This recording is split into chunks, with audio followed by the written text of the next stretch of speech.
Hey there, movie fans. Welcome to Colliders for your consideration. For the last 6 months, we have been counting down to the Oscars, tracking the ups and downs of award season. And now here we are. This is it, the big day. It is Oscar Sunday. Who's excited? This is very, very exciting. And I have to say, once again, to get to this point with the amazing Perri Nemiroff, with the mighty Jeff Sneider, to be here all dressed up with no place to go on Oscar Sunday to do our final predictions, to go through the show, come back during the live stream, and then after the Oscars itself, do our final episode of Collider for your consideration. Collider FYC. First of all, before we get into the whole shebang, one final time, how excited are you right now? Paranormal activity. I am mostly excited and more curious than I've ever been, because I don't know what the heck is going to happen when that ceremony starts. Jeff? I'm just curious, who spent longer at Dry Bar today, Perri or Scott? Well, I'm just curious. I didn't go to Dry Perri, Bar. who are you wearing tonight? I actually know the answer to this. It's a company called All Saints. I just discovered them the other day, and I bought this dress, and I bought a t-shirt, and you can see that t-shirt when you see my Captain Marvel interviews. Okay, well, Jeff, who are you wearing? I've got on Gap underwear, but I think it's Michael Kors. Well, whatever it is, it looks mighty sharp on you. I'm wearing a Hugo Boss jacket, a Gap shirt, a tie that's mulberry neckwear, and Gap jeans and shoes, you know, whatever they are. Who cares? No one's looking at my shoes anyway. But this is very, very, very exciting. I mean, I feel like we just started doing For Your Consideration, and just over the last 5.5 months, just as award season just really picked up and got underway, and you had like the Golden Globe nominations and the SAG nominations, the Golden Globes, and then the Oscar nominations, and just the last 5.5 months really did fly by. Really? I feel like it's been endless, man. I feel like we've been talking about Roma for like 10 years. Oh, well, this is it. Well, actually, no. This is the problem. I don't know if this is a problem, but if Roma wins, we're just getting started talking about Roma, because if Roma wins Best Picture, the fabric of the Oscars change, the fabric of what a movie really means will change forever. There is a lot at stake tonight. I do think that's the case with almost every frontrunner we have, though.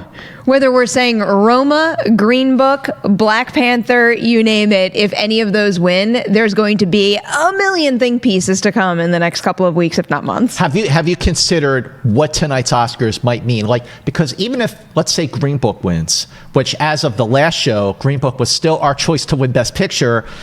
Is it still our choice to win Best Picture? Okay, we'll get to that. But if Green Book wins, there's going to be a backlash to that. If Roma wins, there's going to be a backlash. It's going to be a backlash to everything, because there's a backlash to everything these days, no matter what. That's the internet. I know. Why is that? But how did this happen? We live in divided times, Mantz. I mean, just over the last week, since we did our last show, I was reading a lot online, especially in the New York Times, about the awards campaign put on by Netflix for Roma. And, you know, that's when I really started to think maybe, just maybe, you know, because we picked Green Book anyway, but maybe that's another reason why Green Book might actually win. Maybe there might be enough Academy voters out of the almost 8,000 voters in the Academy who might step back and say, you know what? When the push comes to shove, the Oscar for Best Picture should go to a movie that you see on the big screen, not something you could stream, not something that was given a short theater push to please its director and to just, you know, make an exception in this case, but really it should go to a movie. I wouldn't be surprised if that were the case. I do think there is, even though we're seeing the Academy change in terms of who's in it, I think there is a very small contingent there that is still saying no streaming services for my Best Picture. But another thing that's going to come up, you mentioning Oscar marketing pushes, is I also wouldn't be surprised if a very small contingent out there was like, all right, I've had enough of Roma. You spend so much, you put it so much in my face, I'm going to shift my attention elsewhere. And if Roma wins, that's going to be one of the think piece headlines you're going to see. How much is too much on an Oscar campaign? But you know what? Netflix didn't really spend more than any other studio has in the past. I disagree. You don't in the past? Yeah, you don't think that other studios have dropped 25 million on an Oscar campaign in years past? No, I think they definitely have. Yeah. But I think that because I've now been in this business in one form or another now for 28 years,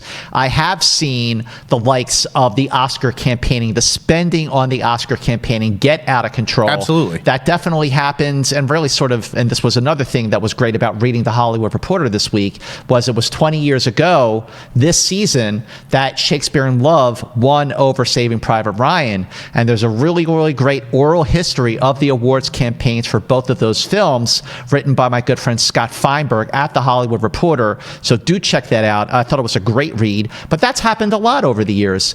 But having said that, being exposed to the spending by the studios on the Oscar campaigns, I could still say fairly, with objectivity and comparison and just knowledge and experience, that the money spent by Netflix on Roma was out of control, and the awards campaigning, the stuff I got in the freaking mail, it got to be obnoxious. If it wins Best Picture, though, it's well worth it. Well, now wait a minute. I was at the Spirit Awards yesterday, and I was having a very off-the-record conversation with a publicist friend of mine who I'm definitely not going to name. But that person said, if Roma wins, then that means you can buy an Academy Award. That is what this person felt. Perri, what do you think? I think that almost every single conversation we've had about the Oscars, minus maybe some of our predictions, it has to do with anything that has nothing to do with the integrity of the award and what it actually means to win. Between the ratings with the ceremony and now something like this, I hope that's not how things continue to trend towards in the future, because otherwise we're going to lose sight of what the Oscars mean. And who knows, maybe another ceremony is going to overtake this as being the pinnacle of award season. I think it's a fallacy. I don't think that you can buy an Oscar. They can send all the swag and throw all the parties that they want, but at the end of the day, it's just like when you go into a voting booth. It's just you and that ballot, and no one else is looking. And you can come out and say, "Oh yeah, I voted for Roma. Of course, you guys sent me a coffee table book. You sent me a pillow. Sent me all this stuff." I just don't think that there really is that much of a correlation. Look at Monique. She didn't do any campaigning, any glad handing. She still won the Oscar. I think that the people who vote for the Oscars are still doing it based on merit, or at least that's what I hope. That is what I hope as well. And you talk about Monique for Precious when she won Supporting Actress back for 2009. And then there was Mark Rylance, who for 2015 did no campaigning for Bridge of Spies. I always call that movie House of Pies. Kind of, but yeah, Bridge of Spies, House of Pies in Vermont and Los Feliz. But he won over Sylvester Stallone, who was, kissing babies, shaking hands. That's what I'm saying. For Creed. You never know. Actor. You never know. But I do hope you're right, Jeff, that when push comes to shove, Academy voters, no one's looking. So they can really just pick who they want to win, not who they think should win, or just get caught up in the chatter. We are living in a bubble when it comes to covering award season and covering movies. And like when we go to Sundance, it's a bubble, and you have to kind of remind yourself to step out of it and what are these people really going to vote for? Having said that, shall we blow through our predictions one last time to see if lightning round. Yeah, let's do it. Lightning round. Okay, lightning round. But the first category on our ballot when we did this last week was actor in a supporting role. Now, yesterday at the Independent Spirit Awards, Richard E. Grant won after being nominated left and right for Can You Ever Forgive Me? He finally won an award. Now, do you think that over the last week or two, during the voting process, do you think that Academy voters started to warm up more to Richard E. Grant, and could he pull an upset over Mahershala Ali for Green Book? No. Perri. No, absolutely Okay. not. I do think there's a whole contingent behind him, as there should be, because if we're playing the should win, will win game, he is my should win, even though I love Mahershala Ali in that movie, and I think he's fantastic, but he's been sweeping everything else. He has this. I think the two supporting categories in particular are the closest to locks. Okay, I agree with you. Jeff? Yeah, I just look at Christoph Waltz, who won 2 Oscars for roles in Tarantino movies, very close to each other. If he hadn't done that, then maybe I'd question whether Mahershala Ali can win a second Oscar in 3 years.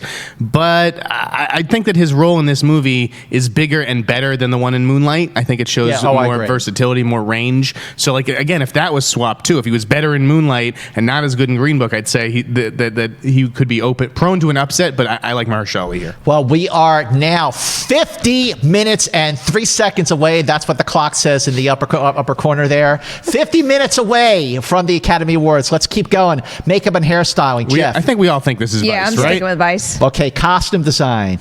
I think did we have different answers on this one? think I'm we did. sticking with Black Panther. Okay, Yeah. I am too. This is up in the air, though. I mean, it is between Black Panther and The Favorite. Yeah. To me, though, Sandy Powell, The Favorite, she is also nominated for Mary Queen of Scots, right? I think that she is. She's nominated. She's not. I think she has 2 films in this category. So I think that she may split the vote, her supporters, and that's why I do think it's going to go to Black Panther. Well, I also think that Black Panther, Ruthie Carter could win because it's her 3rd nomination. And I mean, I just rewatched that film a week ago.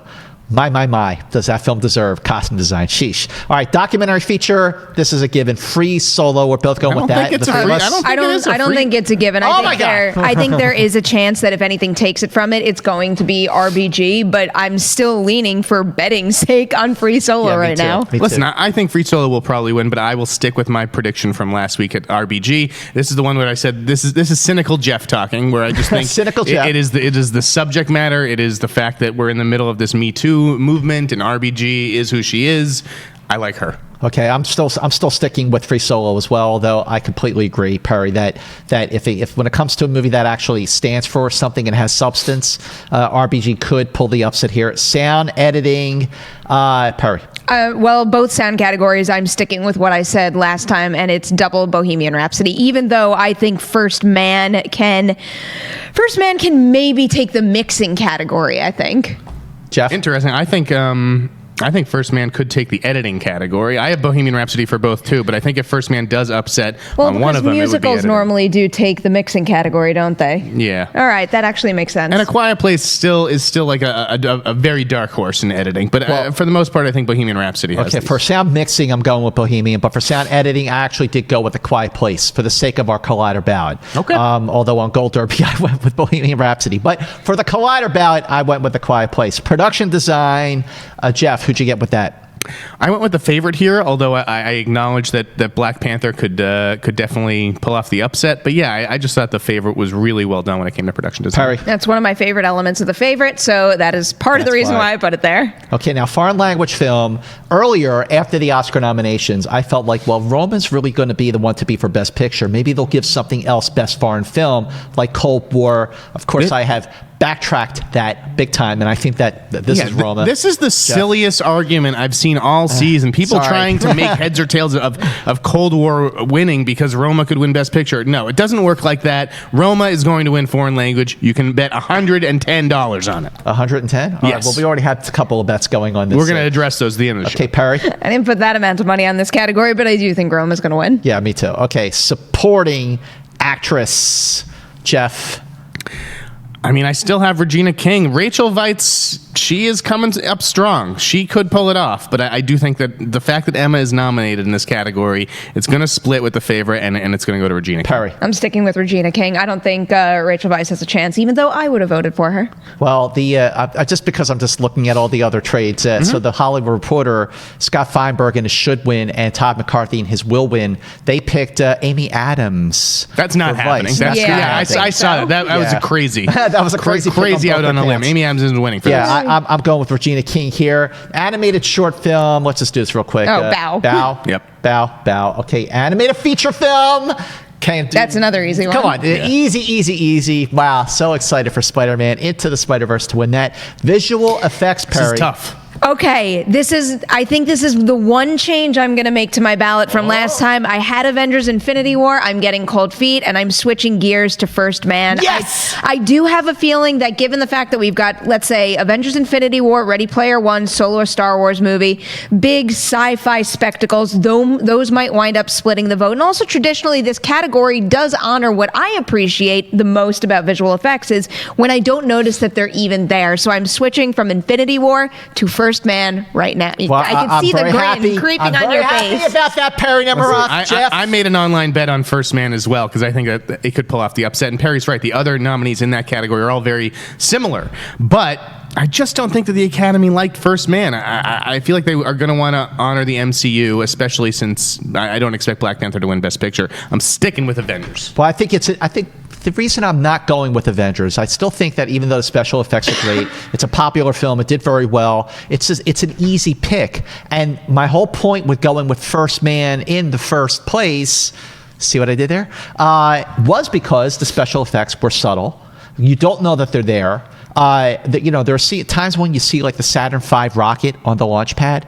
They don't make those Saturn V rockets anymore. That was a special effect, and it was an effective one because I didn't realize how special it was because it was subtle. I'm going quantity over quality. I'm going with quality over quantity. Give me that red First pen Man. there. Okay, Perri, take that. Change that bet. I'm making it official right now. Change that bet. Change that bet. Change that bet, Perri. Yes. Done. All right. It's a done very, deal. Very excited. No going back All right. now. Let's keep going here with what do we got here? Film editing, Perri. I'm sticking with Vice. I have a feeling that if it winds up making much noise, it's going to be in this category in addition to makeup and hairstyling. Yeah, I know that Bohemian Rhapsody has a great story going for John Ottman, but it's like, okay, so Bryan Singer gets fired. Do we just hand his editor an Oscar because he got sort of like stuck in this situation? I think Rami Malek is getting the attention that you're describing right now more so than it's being directed to the editing category. Yeah, I'm going to stick with Hank Corwin for Vice. So I'm sticking with John Ottman for Bohemian Rhapsody. I think it's a lot more complicated than the simplistic way you put it, but I do agree that is part of the reason why the Academy might honor John Ottman, to be like, well, what a pardon my French, what a shitstorm the making of Bohemian Rhapsody was. So for him to come out and to basically save the film, which he did, even though Dexter Fletcher technically did direct the last 2 weeks. It's a much better film than Vice, too. I agree. Obviously, Vice has some support in the Academy if it's gotten all these nominations, including a Best Picture nomination, but you're right. That's the one I may switch to, Scott, because, man, Bohemian Rhapsody, the biggest drama of all time. Who do you give that credit to? Exactly. All right, let's see. Documentary short subject, Perri. All right. I'm sticking with Black Sheep. I'm hearing a lot about Period End of Sentence, though, which is also a very good short documentary with a very important story that it's telling. So I'm a little torn between the two, but I think this is an instance where my heart is kind of pushing me over the edge, and Black Sheep is one of the most phenomenal documentaries I've seen in a while. Jeff? I don't know what to do here. Black Sheep, they say, is not really much of a documentary, that it's great, but it's like, it's mostly recreations, Period End of Sentence, the Lisa Tayback thing is totally throwing me off. I don't think that a lot of men are going to vote for a film about menstruation. I guess I'm going to go with Black Sheep, but honestly, I think anything could win here. Some of the purpose of that documentary, then. I think anything could win here. Well, do you think that if, all right, Lisa Tayback's company is working for Netflix. Mm-hmm. They're in-house at Netflix. Mm-hmm. So they're behind this massive, massive, massive push for Roma. If there is a backlash against Netflix, I know we're just talking about documentary short, but do you think that could transfer over to a backlash for her film? No. Period end of sense. No. Okay. I don't think very many people are making that connection. Right. Okay. That's why I'm still sticking with Black Sheep. I'm sticking with you, Perri. Jeff, Me too. Two versus one in this one. Live action short. I'm sticking with Marguerite. Of the five, it's the only one with that leaves you with a feeling of not despair and misery, even though all five are really great. That's the only one that leaves you in a hopeful, positive place, and I have a feeling that's what's going to make it stand out. Jeff? I'm sticking with Marguerite as well, although I did put $5 down on Falva for the upset. Okay, I am going with Marguerite as well. That would have been my pick, by the way. Just because of the same reason that I used to pick NFL teams when I was younger, where I just liked the helmets. I just think the name is really pretty, Marguerite. Wouldn't that be nice if a film called Marguerite won an Oscar? All right, we are now 41 minutes and 13 seconds away from the Academy Awards. This is very exciting. This is it. 11 minutes left in our show. This is it. We're dressed for the occasion here. This is how we roll on Collider FYC. Before we keep going, I just want to give a big shout out to everyone watching and everyone listening. Thank you so much for your support over the last 5.5 months. Thank you for your tweets. Thank you for tweeting the in Sneider. Thank you for tweeting P. Nemiroff. And thank you for tweeting this guy, Movie Mantz, hashtagging Collider FYC. We are so happy with the reaction to Collider FYC that when we pick this show up again in the fall and do this again, it's going to be bigger and better than ever. But for right now, we are going to finish out this season by moving on to Best Adapted Screenplay. Jeff? I think that they want to see Spike Lee up there. I think it's going to go to Black Klansman, even though Can You Ever Forgive Me won the WGA award. I wanted to go to If Beale Street Could Talk, but I have to go with BlacKkKlansman for the exact narrative that Jeff just described. I have a feeling Spike Lee is getting on that stage tonight, and this is going to be the category he's doing it for. Well, If Beale Street Could Talk did have a very nice day yesterday at the Spirit Awards, winning Best Director for Barry Jenkins, If Beale Street Could Talk, and the film did win Best Feature. So, okay, Beale Street's doing just Isn't fine. it crazy, though, that it won that, and it's... Why isn't it not in Best Picture here? Yeah, it's just crazy. That's one of the only ones that I don't understand. That was You don't understand it, really? No, I don't. It's not a good movie. There you go. That and Won't You Be My Neighbor? It's an opinion that I don't think many out there share. And again, I definitely encourage you to give it a second shot. Didn't you see it at TIFF? Yeah, I'm telling you. It gets no second shot for I love this. There's something about the whirlwind of TIFF and going into movies semi-exhausted that when it's a little more thoughtful and slower paced like this, when you watch it again, you start to realize things that you never did before. And it really is one of the most beautiful builds. And another one is Brian Tyree Henry in that movie is so good. Where is he? Perry, I agree with you 100,000%. When we saw this movie, If Beale Street Could Talk, at Toronto, 6 freaking months ago, it's not that I was tired. It was 6 o'clock. It was the Sunday night at the Princess of Wales Theater. So I wasn't like exhausted, falling asleep or anything. I mean, I was ready for it. I thought it was okay. I mean, more than okay. I liked it. I admired it. Definitely liked the music. I liked the way it looked. The cinematography was gorgeous. But when I saw it for the second time, I loved it. I was like, I don't know what happened. I don't know if I was just prepared for the pace of it, but whatever it was, I loved it the second time I blame saw it. Halloween. I'm pretty sure I saw it the night after I stayed up until something like 5, 6 in the morning doing our Halloween reviews. I'm falling asleep just listening to you guys talk about this boring movie. Oh, yeah, the only time you were doing so well earlier, where you were the only one who had any faith in the Oscar voting base, and now we've gone to Grinch. We've gone to Grinch mode. They did the right thing in snubbing that movie. And also, it's the only time you're ever going to hear If Beale Street Could Talk and Halloween. Look at what a weak Look at what a weak Best Director lineup it is, and Jenkins did not crack that field. Okay, because they know they smelled it and they called it out.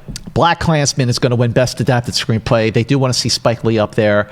It would be amazing if he got up there a second time. That could happen. Who knows? Original Screenplay, Perry, what do you got? Sticking with the favorite. Most of the times that I say what I want to win, I'm going to put the favorite in that box just because I love that movie so much. But here's the spot where I really do think it is a genuine chance of winning. Okay, Jeff? Yeah, I think the favorite's got it too. I know Green Book is kind of the favorite, if you will, but I really do think that all the controversy, that is where it's going to cost him this category. I don't know if Green Book is the favorite. It's my favorite, and that's why I have it for Best Original Screenplay. But in my head, I'm thinking the favorite. The movie The Favorite, not my favorite. Right. I mean, I love Green Book. I love Green Book, and I do. So you're changing your pick from last week. No. You had. I'm sticking with Green Book. Okay. I'm sticking with Green Book. All right. I could go to the favorite over on Gold Derby. I did go with the favorite, but for our ballot on Collider, I'm sticking with Green Book. Okay. Then move on to cinematography. I think this is a given. Perry, Roma. We got Roma done. Roma. Okay, move on to original score. Back to. You want me to say? If Beale Street Could Talk. Nicholas Britell is so insanely talented. Listen to the score for If Beale Street Could Talk and also for Vice. He's just got this touch that nobody else out there can replicate. And there is something about the score in particular for If Beale Street Could Talk that one serves that movie really well, but also I only need to hear 2 notes of the main theme from that movie and I know exactly what I'm in for. That's how powerful it is. Jeff? His work is definitely easily the best in this category, but I don't know that it's a lock. I don't know that it's a given. People think that Black Panther is going to win. I don't see that, but I could see Terrence Blanchard for BlacKkKlansman. Mm-hmm. See, now, I think if there is going to be a movie that could upset If Beale Street Could Talk for score, it will be Black Panther. You think it would be Panther, not Klansman? Wow. I would have gone Klansman. Here's why. Well, I rewatched Black Panther last week, and I was, listen, I love Black Panther when it opened a year ago. It opened February 12th, 2018. And I saw it when it came out a couple of times, but I haven't seen it since. I've rewatched it last week, and I'm really looking at its Oscar merits here. It's deserving for Best Picture. Deserving for costume design. I feel very confident about my pick for Ruthie Carter for costume design. And I picked for score, I did go with If Beale Street Could Talk. I'm sticking with If Beale Street Could Talk. But rewatching Black Panther, listening to the African influence-inspired score, I'm thinking, wow, this is a great score. It's not your usual comic booky type of bombastic score. There is an inspiration here. The movie made $1.34 billion worldwide. Everyone's seen it. Everyone knows the score in terms of the music and the score, the movie. So I don't know. What do you think? Well, if I was choosing for an upset between the two that you guys are debating right now, I would probably pick Black Klansman, because immediately my mind goes back to trailers for it. And similar to what I said about If Beale Street Could Talk, it's like the second you hear that theme in particular, and it's got such, I mean, not that Black Panther doesn't have this, but it's got such a unique tone to it too. And that whole movie does. And you need a score that supports that in order for the whole project to come together. I just, the horns in that score are very memorable. And if we're talking about giving Glenn Close an Oscar, you know, like Terrence Blanchard is a real veteran. And that's true. Yes, he is. Ludwig Göransson, a little bit of a newcomer. Okay, so original song, I think it's a given here. Shallow. Shallow. Shallow. Okay, we are now 34 minutes away from the Academy Awards. 34 freaking minutes, ladies and gentlemen. We are very, very, very excited here at Collider FYC. Very excited that you're joining us right now to watch our pre-show. Make sure you stick around during the show. We'll be live streaming during the breaks. We'll be back again after the show for a final wrap-up for Collider FYC for this award season. We're down to the last four. Best Director, Perri. I am sticking with Alfonso Cuarón for Roma. Jeff? Cuarón's got this. Cuarón's got this. Actor in a leading role, Perri. I am so confident at this point in Rami Malek. Back to what we were saying before, I think all of the love for that movie is just being funneled in his direction right now. Agreed. And the Academy is going to be behind him for this particular category. Completely agree, Yeah, Jeff. I didn't want to believe it, but I've got to go Rami Malek. Yeah, here. I do believe it. I believed it from the beginning. I believed it ever since the beginning of November when that movie opened. Actually, before, when we went to the first public screening on the Fox side, I'm like, oh my God, the Oscar is his.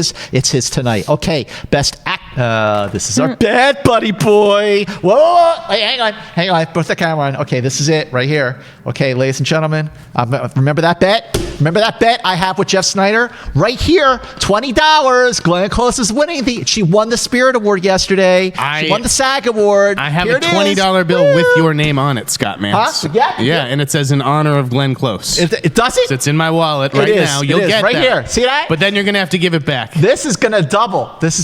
Oh my God, I might have to give it back. That's right. Oh shoot. Unless You're you want right. to keep that bill, frame it, and then give me another Well, bill. that brings us to Best Picture.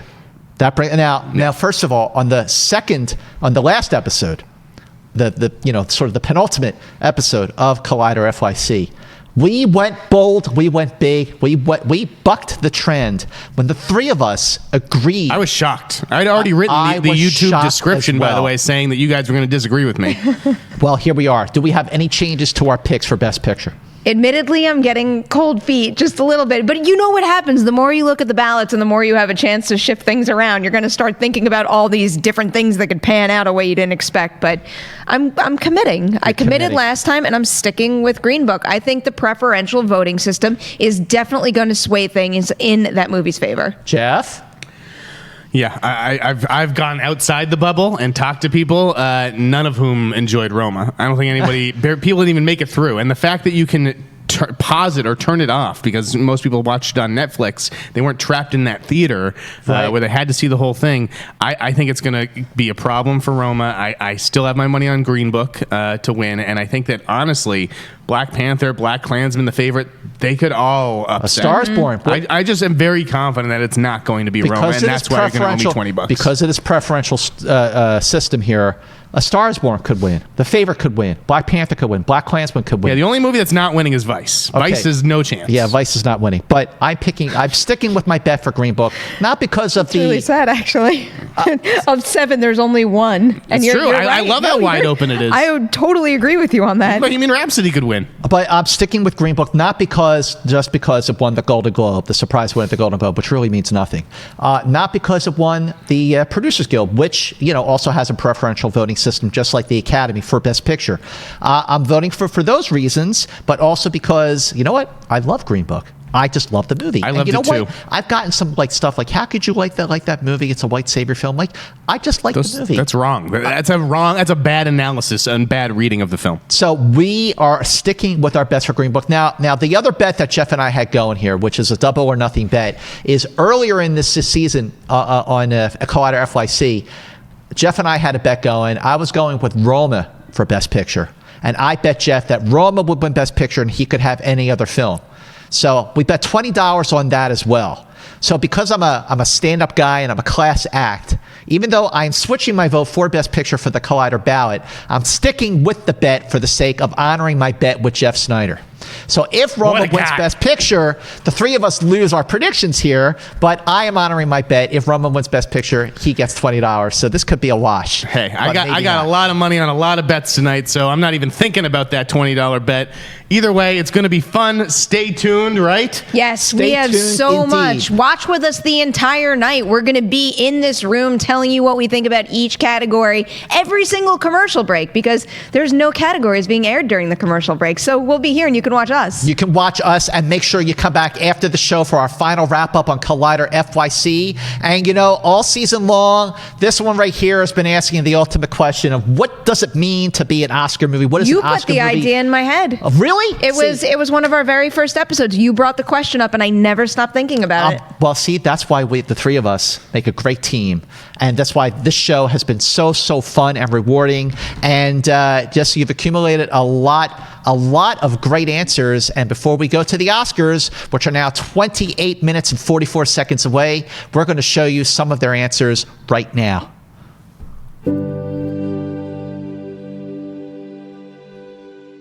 It's fun. It's great when you get to be involved in one of the films that's being touted, but it's just as much fun to get to watch the films that are sort of being out there, even the ones that don't necessarily get the same traction.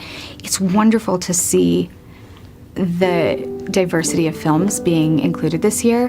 We've got so many films in the conversation and that are amazing. I mean, we've got Black Panther, we've got Mary Poppins Returns. It's like so cool. Oscar movie to me is that one that came out and it really got you excited. You want to tell everyone you met to go see it. You want to have conversations about it.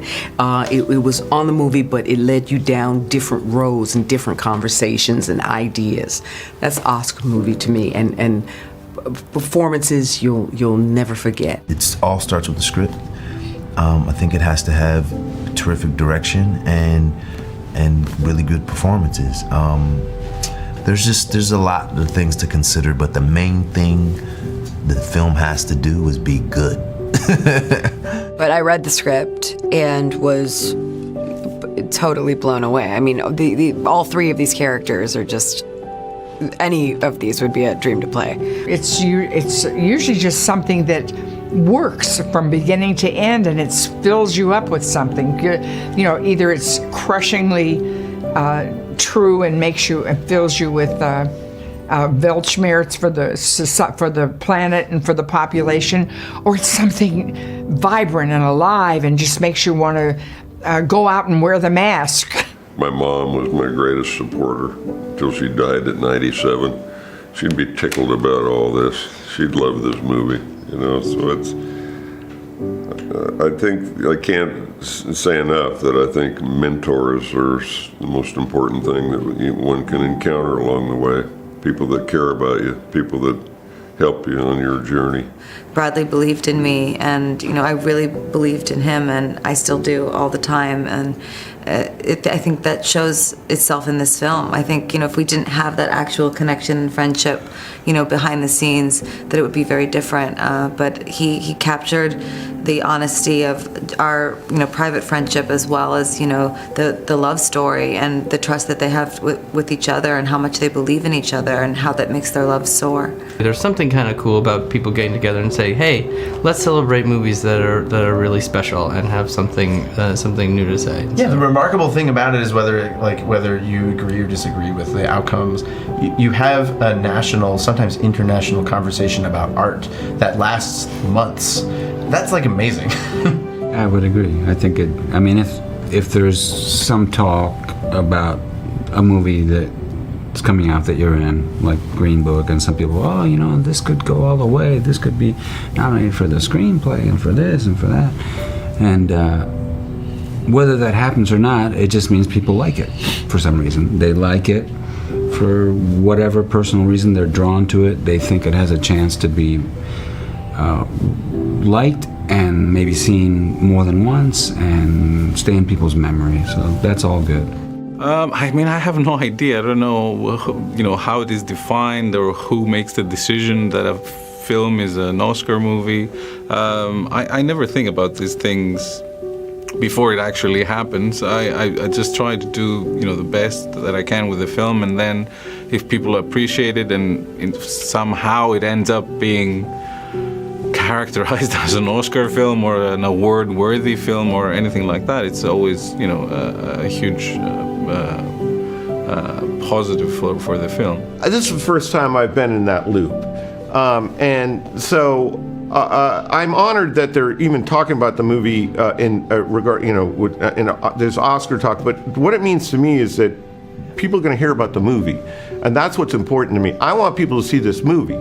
I really do. I'd much rather get 0 Oscars and make a ton of, everybody goes and sees it. It's not make money, it's get people eyeballs on it. It's not about the thing. I just want people to see it because I do believe this movie can make a little difference. It can bring people together. It's about people on both sides of the aisle and how they gradually knock down the walls and become friends.